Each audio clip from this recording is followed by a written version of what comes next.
Kamukunji Member of Parliament Yusuf Hassan has disbursed 2.2 million Kenyan shillings to 14 community groups through the Uwezo Fund. He said the initiative is meant to uplift and empower residents, aligning with government efforts to drive community development.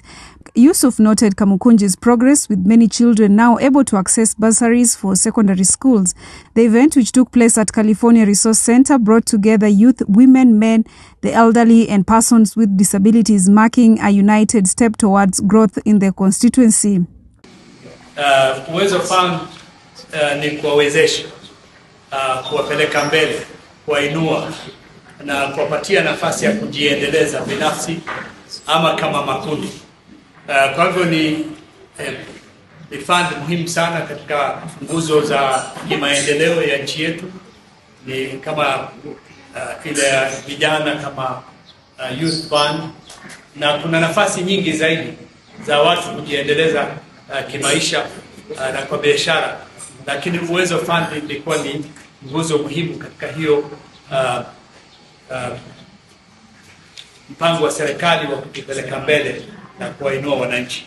Kenya Defence Forces and the Kenya Institute of Special Education (𝐍𝐢𝐬𝐽) have launched a rehabilitation program to ensure injured officers continue serving, delivering a message on behalf of CDF General Charles Kahariri. Brigadier Hussein Amin said no soldier will be dismissed due to disability. The announcement came during 𝐍𝐢𝐬𝐽's 32nd graduation, where 1,835 graduates received diplomas and certificates, including 6 soldiers with different special needs.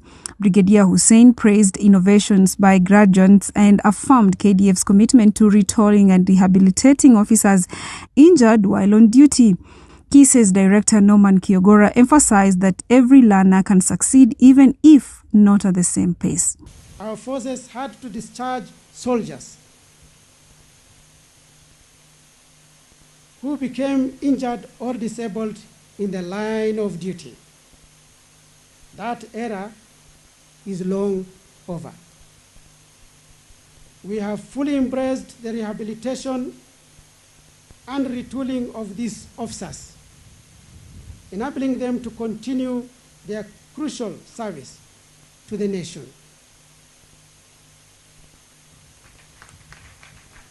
As a number of our personnel have successfully been rehabilitated right here, and they will be ready for duty. We seek to strengthen and continue this vital partnership to ensure no KDF officer is lost from service simply on account of acquiring a disability. Every learner can learn. Not the same day, may not be the same month, but they will learn at the end of the day. And the teaching becomes very critical, making it possible. And that's why those who are not professional special needs, they don't call them slow learners. No, to us, we call them learners with learning difficulties, because the expert will make them learn at their own pace. And tension is high in Ombolion, Pokot North, after suspected bandits shot dead 31-year-old Komole Siwa while herding livestock. The attackers, believed to have crossed from Namakat in Turkana, fled without stealing anything. Ombolion Chief Joseph Kimul said the bandits coordinated in groups and urged the Interior Ministry to deploy more police reservists as attacks intensify. Activist Evelyn Shitandi, visiting the bereaved family, warned that insecurity has crippled development and driven away investors. The body was moved to Kapenguria County Referral Hospital mortuary. Wakati unaua mwenzako, watoto wake wataishi aje? Nani atawaangalia?